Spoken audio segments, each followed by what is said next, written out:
بسم اللہ الرحمن الرحیم۔ جب ملکہ رضی کو پتہ چلا میرا بیٹا زنگی خاندان کا سپوت ملک الصالح سلطان صلاح الدین ایوبی رحمۃ اللہ علیہ کے ساتھ غداری کر کے صلیبیوں کے ساتھ جنگ کی تیاری کر رہا ہے، تو اس وقت ملکہ رضی نے ایک خط لکھا جو کہ اس نے سلطان صلاح الدین ایوبی رحمۃ اللہ علیہ کی طرف بھیجا، اور اس میں کہا کہ تم دمشق شہر کا محاصرہ کر کے اس پہ قبضہ کر لو، کیونکہ سلطان نور الدین زنگی کا فرزند اپنے باپ کی سلطنت کے ساتھ غداری کر رہا ہے۔ اور اس خط کے چند دنوں بعد پھر سلطان کو ایک اور خط موصول ہوا جس میں خط پر ملکہ رضی کی مہر لگی ہوئی تھی، اور اس میں لکھا ہوا تھا کہ ملکہ رضی کو ہرن کے قلعے صلیبیوں نے اغوا کر لیا، اور انہوں نے مطالبہ کیا کہ ہم صرف ایک شرط پر ملکہ رضی کو رہا کریں گے، جب سلطان صلاح الدین ایوبی خود اکیلا ہرن کے قلعے میں ملکہ رضی کو رہا کرانے کے لیے داخل ہوگا۔ چونکہ اس خط پر ملکہ رضی کی مہر لگی ہوئی تھی، لہٰذا سلطان صلاح الدین ایوبی رحمۃ اللہ علیہ کو یقین ہو گیا کہ یہ خط سچ ہے۔ سلطان صلاح الدین ایوبی رحمۃ اللہ علیہ نے علی بن سفیان سے پوچھا، اے علی، اب اس صورتحال میں کیا کرنا چاہیے؟ میں جانتا ہوں کہ صلیبی چاہتے ہیں کہ جب میں ہرن کے قلعے میں داخل ہوں تو مجھے قتل کر دے اور ملکہ رضی کو بھی نہیں بخشیں گے۔ جب یہ بات علی بن سفیان نے سنی تو آپ سے کہنے لگے، سلطان معظم، آپ دمشق کے مسلمانوں کی آخری اور وہاں سہارا ہو، اگر آپ کو کچھ ہو گیا تو دمشق کے لوگوں کی امید ہی ٹوٹ جائے گی، ہمیں ملکہ رضی کو وہاں سے رہا کرانے کے لیے کوئی اور ترکیب سوچنی ہوگی۔ تھوڑی دیر سوچنے کے بعد سلطان صلاح الدین ایوبی رحمۃ اللہ علیہ نے علی بن سفیان سے کہا کہ میں ہرن کے قلعے میں اکیلا جاؤں گا اور ملکہ رضی کو بھی رہا کرا کر ہم دونوں سے سلامت لوٹیں گے انشاءاللہ۔ یہ سن کر علی بن سفیان نے کہا، حضور، یہ کیسے ممکن ہوگا؟ آپ اکیلے اتنے کافروں سے کیسے لڑ پائیں گے، اور وہ آپ کا سر چاہتے ہیں؟ تو سلطان صلاح الدین ایوبی رحمۃ اللہ علیہ نے علی بن سفیان کو کہا، کیا صرف کافر چالیں چلنا جانتے ہیں؟ میں ان سے ایک ایسی چال چلوں گا کہ ان کی چال کو پلٹ کے رکھ دوں گا، اور اللہ اس کام میں میرا ساتھ دے گا۔ یہ سن کر علی بن سفیان نے کہا، حضور، وہ کیسے؟ تو سلطان صلاح الدین ایوبی رحمۃ اللہ علیہ نے کہا، میں اپنے چند بہادر سپاہی صلیبیوں کے شہنشاہ کا قاصد بنا کر ہرن کے قلعے میں بھیجوں گا، اور ان قاصدوں کے ہاتھ یہ پیغام بھجواؤں گا کہ آپ کا شہنشاہ ایک بہت بڑا جرگہ بلانے والا ہے، جس میں اس نے نہ صرف قلعے کے حاکم کو بلایا ہے بلکہ قلعے کے اہم کمانڈوں کو بھی وہاں بلایا ہے۔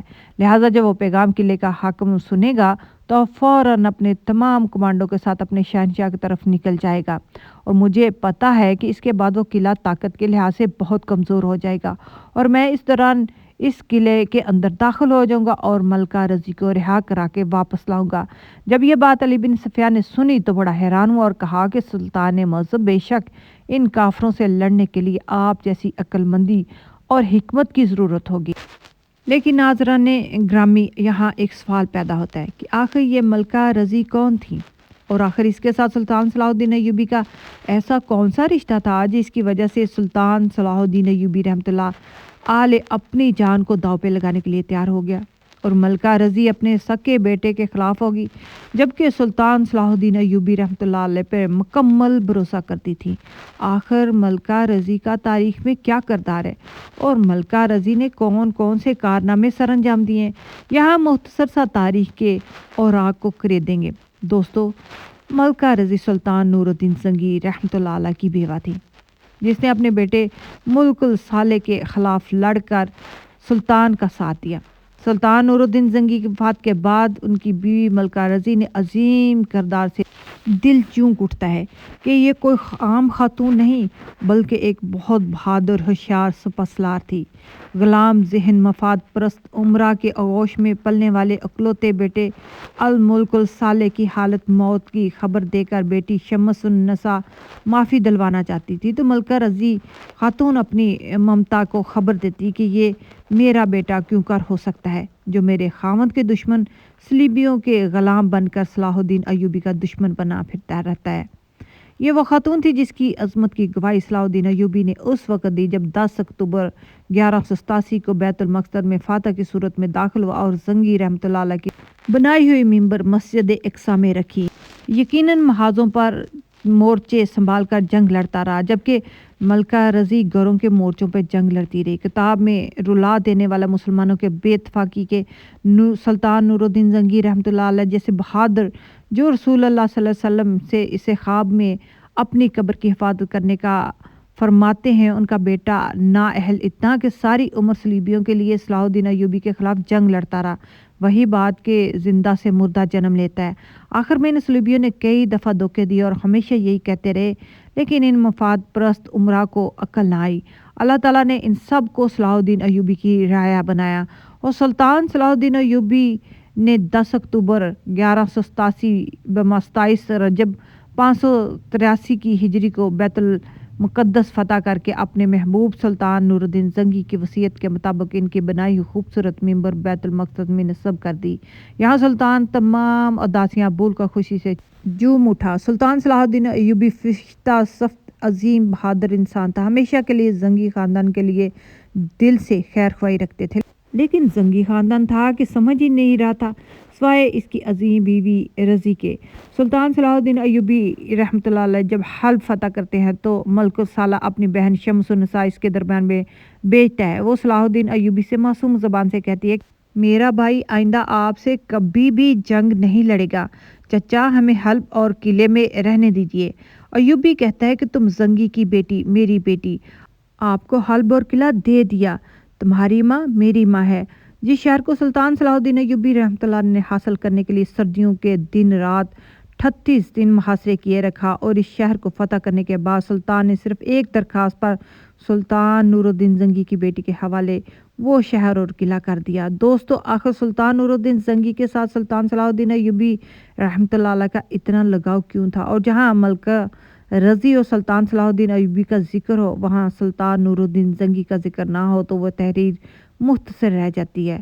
خلفائے راشدین اور حضرت عمر بن عبدالعزیز کے بعد جن مسلمان حکمرانوں کی عظمت کردار نے آسمان کی رفتوں کو چھو لیا، ان میں ملک العادل سلطان نور الدین زنگی محبوب زنگی کا نام امتیازی شخصیت اور حیثیت رکھتا ہے، اور اس کی عظمت کا اس سے بڑھ کر اور کیا ثبوت ہوگا۔ ہر دور کے مورخ، دوست اور دشمن سبھی نے اس کی شہرت اور بقائے دوام کو اپنے اپنے دربار میں نمایاں جگہ دی۔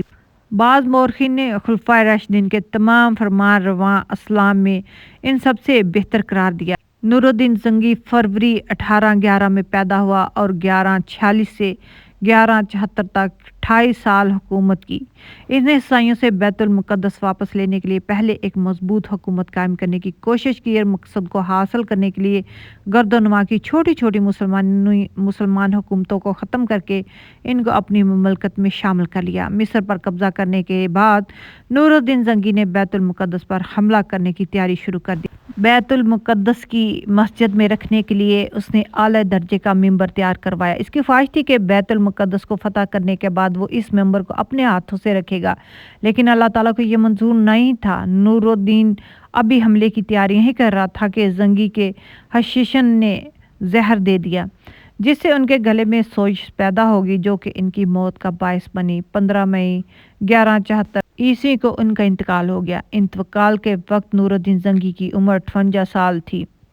نور الدین زنگی کی وفات کے بعد جب ان کا کم سن بیٹا مفاد پرست عمرا کے ہاتھوں کھلونا بن گیا تو قدرت حق نے سلطان صلاح الدین ایوبی کو سلطان نور الدین زنگی کے مشن کا وارث بنا کے کھڑا کر دیا۔ عظمت اسلام کے مشن پر منحرف سلطان زنگی محروم کے بیٹے کے مقابلے میں خود اس کی ماں یعنی کہ سلطان زنگی کی بیوہ نے جس طرح اندرونی محاذ پر مذمت کر کے دمشق کی سلطنت کے بگڑتے ہوئے تشخص کو پھر سے بحال کر دیا، یہ اسلامی تاریخ کا ایک اہم باب ہے۔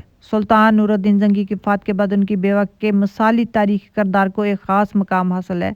سلطان نور الدین زنگی رحمۃ اللہ علیہ کی وفات کے بعد جب ان کا نوعمر بیٹا ملک الصالح مسند خلافت پر بیٹھا تو صلیبیوں اور عیاش مسلمان عمرا نے اس کی نو عمری کا فائدہ اٹھاتے ہوئے اسے سلطان صلاح الدین ایوبی رحمۃ اللہ علیہ کے خلاف کر دیا۔ دوستی اور امن کا ڈرامہ کھیلا گیا، جس کے تحت سلطان نور الدین زنگی رحمۃ اللہ علیہ کی قید میں آئے احمد عیسائی رہنما کو بغیر کسی مطالبے کے ملک الصالح نے رہا کر دیا۔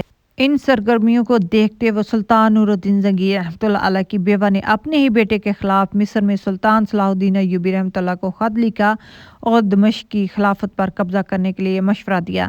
دین سے محبت کا یہ عالم تھا کہ اس عورت نے ہی دمشق کی عورتوں کی ذہن سازی کی تاکہ جب سلطان صلاح الدین ایوبی رحمۃ اللہ علیہ کے دروازے پر آئے تو کم از کم شہریوں کی طرف سے مذمت نہ ہو، بلکہ زبیدہ اور سلطان صلاح الدین ایوبی کی بہادری کی وجہ سے دمشق شہر سلطان صلاح الدین ایوبی رحمۃ اللہ علیہ کے قبضے میں چلا گیا۔ سلطان نور الدین زنگی مرحوم کی زندگی میں سلطان صلاح الدین ایوبی کا ان کا بڑا آسرا تھا، کیونکہ دونوں عظیم سلطانوں کا مقصد ایک ہی تھا، جو کہ بیت المقدس کی پنجہ صلیب سے آزادی تھا۔ لیکن اب بیت المقدس بہت دور نظر آنے لگا۔ جب دمشق فتح ہوا تو حسائی دوست امراء اور ملک الصالح حلب کی طرف فرار ہو گئے۔ یہ وہی حلب ہے جسے دنیا آج الیپو کے نام سے جانتی ہے، اور پچھلے سال مغربی قوتوں کی بمباری کے بعد شہر کھنڈرات میں بدل چکا ہے۔ سلطان نور الدین زنگی کے بیٹے ملک الصالح نے حلب میں صلیبیوں کی مدد سے پروپیگنڈا کر کے شہر اور آس پاس کے علاقوں سے ایوبی کے خلاف ایک بڑی فوج تیار کر لی۔ اب ایوبیوں کو صلیبیوں سے پہلے اپنے مسلمان بھائیوں سے لڑنا تھا، جو بیت المقدس کی راہ میں رکاوٹ بنے کھڑے تھے۔ ایوبی کے خلاف 3 بڑی مسلمان فوجیں لڑنے کو تیار تھیں۔ پہلی فوج حلب کی، دوسری فوج سلطان صلاح الدین ایوبی کے کزن سیف اللہ کی، اور تیسری فوج ہرن کے قلعہ دار کی تھی۔ تاریخ میں ایسا پہلی بار تھا کہ اپنے ہی مسلمان بھائی سلطان کے دشمن بنے ہوئے تھے۔ وقت گزرا، ایوبی نے کمال مہارت سے سردیوں میں حلب کا محاصرہ کر لیا۔ حلب میں خبر تب پہنچی جب سلطان صلاح الدین ایوبی بالکل ان کے سر پر آ پہنچا تھا۔ حسائی بادشاہ رینالڈ بھاری معاوضہ لے کر ملک الصالح کی مدد کو حسائی فوج لے کر نکلا۔ حلب شہر میں پہنچنے سے پہلے سلطان صلاح الدین ایوبی رحمۃ اللہ علیہ کے خلاف ایک بڑی چال رچی گئی، جس نے سلطان صلاح الدین ایوبی کے لیے بہت بڑی مشکلات پیدا کر دی۔ اور یہ مشکلات یہ تھی کہ سلطان کے دشمنوں نے حلب شہر میں ہر طرف ایک ایک گاؤں، ایک ایک محلے، ایک ایک گلی اور ایک ایک بازار میں یہ اعلان کر دیا کہ سلطان صلاح الدین ایوبی نے نبوت کا اعلان کر دیا۔ نعوذ باللہ، یعنی کہ دشمنوں نے یہ افواہ اور پھیلائی کہ سلطان صلاح الدین ایوبی نے خود کو نبی ثابت کر دیا، نعوذ باللہ، تاکہ لوگوں کے اندر غصہ، سلطان کے خلاف نفرت پیدا ہو اور اس کے خلاف ایک محاذرائی کریں، اور وہ اب حلب شہر کو فتح کر کے لوگوں پر اپنی حکومت قائم کرے گا۔ جب یہ بات تمام لوگوں نے سنی تو وہ لوگ حقیقت سے لا علم تھے۔ وہ لوگ دشمن کی چالوں میں آ گئے، اور انہوں نے ان کی باتوں پہ یقین کر لیا، اور ان سب سے مضبوط اشعیہ یہ ملا کہ نور الدین زنگی، جو کہ مسلم امہ کا ایک سربراہ تھا، ان کا بیٹا اس بات کی گواہی دے رہا تھا کہ سلطان نے نبوت کا اعلان کر دیا، نعوذ باللہ۔ تو یہ لوگ سلطان کے دشمن بن گئے۔ سلطان صلاح الدین ایوبی جیسے سچے عاشق رسول کو غدار سمجھ کر سلطان کے خلاف ہو گئے۔ یہ وقت سلطان صلاح الدین ایوبی رحمۃ اللہ علیہ کے لیے بڑا مشکل تھا۔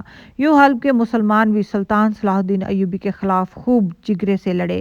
جب سلطان صلاح الدین ایوبی کو حسائی فوج کی پیش قدمی کا علم ہوا تو مجبوراً اسے شہر کا محاصرہ اٹھانا پڑا۔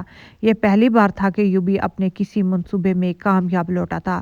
سلطان صلاح الدین ایوبی رحمۃ اللہ کا ارادہ تھا کہ راستہ بدل کر حسائی فوج کے عقب میں جا کر ان پر حملہ کرے گا، لیکن جب رینالڈ بادشاہ کے محاصرے کے اختتام کی خبر ملی تو وہ بھی راستہ بدل کر ملک الصالح پر عہد شکنی کرتے ہوئے واپس چلا گیا۔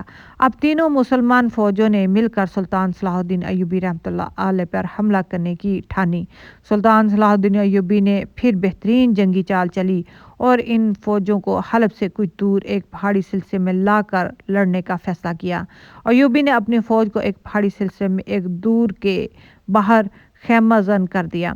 جب حملہ ہوا تو ایوبی کی فوج حملہ اور فوجیوں کو پھنسا کر پہاڑی درے میں لے آئی، جہاں دائیں بائیں کی چوٹیوں سے ایوبی کے کمانڈوں نے ان پہ حملہ کیا، اور فوجیوں میں سے حلب کی ایک زیرو فوج نے پہاڑی سلسلے کے دائیں جانب سے عین اس وقت حملہ کر دیا جب پہلے سے حملہ اور فوجی پہاڑی درے میں آتشی تیروں کی زر میں تھی۔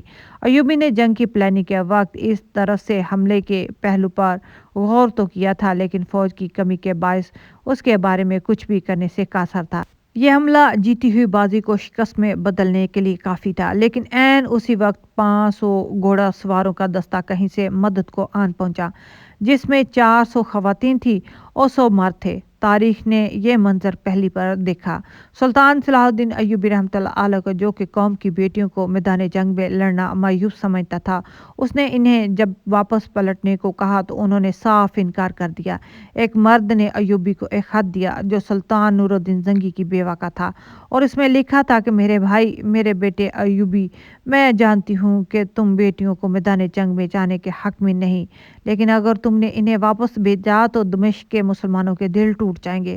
ان کا جذبہ جہاد کی قدر کریں۔ یوں ایوبی نے انہیں ساتھ لڑنے کی اجازت دی اور دائیں جانب سے حملہ آور حلب کی فوجوں پر 400 خواتین محاذ بہنوں کے ساتھ حملہ کر دیا اور فاتح ٹھہرائے۔ اسی جنگ کے بعد ایوبی نے اپنے کزن سیف اللہ، جو کہ میدان جنگ سے فرار ہو چکا تھا، اس کو خط لکھا۔ وجہ یہ تھی کہ فتح کے بعد سیف اللہ اور ہرن کے قلعہ داروں کے خیموں سے سینکڑوں رقاصائیں اور خوبصورت پرندے ملے تھے۔ امت کے غداروں سے لڑنے کے بعد ایوبی نے فلسطین کا رخ کیا اور جناب عمر رضی اللہ تعالیٰ عنہ کے بعد واحد امیر بنا جو بیت المقدس کا فاتح ٹھہرایا۔ آج بھی بیت المقدس کسی ایوبی کی راہ تکتا ہوگا، لیکن اب امت میں ایک بھی ایوبی صرف لفظی مذمت کرنے والے اور صرف زبان سے ایوبی کی طرف بولنے والے موجود ہیں، جبکہ عملاً ان میں ایوبی کی طرح ایک ذرہ برابر بھی نہیں دکھتا۔ جبکہ ملک الصالح اور سیف اللہ جیسوں کی تعداد بڑھ چکی ہے، مسلمان نوجوان اور شراب اور دنیا کی رنگینیوں میں کھوئے، کہیں بلند عمارتوں کا مقابلہ ہے تو کہیں محلوں میں کھڑی گاڑیوں کی تعداد۔ شاید ایوبی کا پیغام آج کے مسلمانوں کے حکمرانوں کے لیے جو اپنے گھروں کو چھوڑ کر ظلم کے خلاف لڑیں۔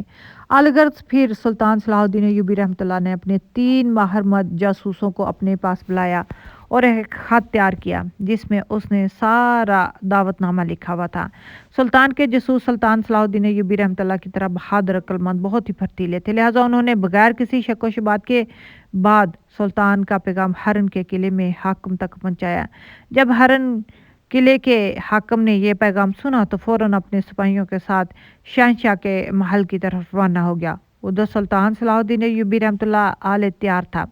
سلطان صلاح الدین ایوبی رحمۃ اللہ علیہ نے قلعے پر حملہ کرنے کے بارے میں نہیں سوچا، کیونکہ سلطان جانتا تھا کہ حملے کی خبر بہت جلد اس حاکم تک پہنچ جائے گی اور وہ اپنے لشکر کے ساتھ واپس آ جائے گا۔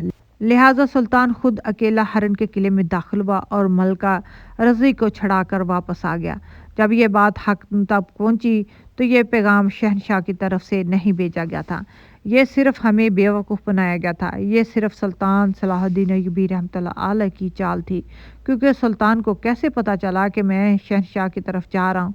جب ہرن قلعے کا حاکم قلعے میں پہنچا تو سلطان صلاح الدین ایوبی رحمۃ اللہ علیہ اس کے سینکڑوں سپاہیوں کو مار کر وہاں سے جا چکا تھا، اور اسی طرح سلطان صلاح الدین ایوبی رحمۃ اللہ علیہ نے اپنی عقل مندی سے بغیر کسی ایک سپاہی کو شہید کروائے ملکہ رضی کو چھڑوا لیا۔ اور جیسا کہ آپ تاریخ کے بارے میں جان چکے ہیں کہ ملکہ رضی کوئی عام خاتون نہیں تھی، جس کی وجہ سے سلطان صلاح الدین ایوبی رحمۃ اللہ علیہ نے اتنا اہم خطرہ مول لیا۔ وہ اسلام کی بہادر خاتون تھی اور اللہ تعالیٰ نے ان کی سلطان صلاح الدین ایوبی رحمۃ اللہ کے وسیلے سے حفاظت فرمائی، اور ان کا نام تاریخ کے سنہری الفاظ میں لکھا جائے گا۔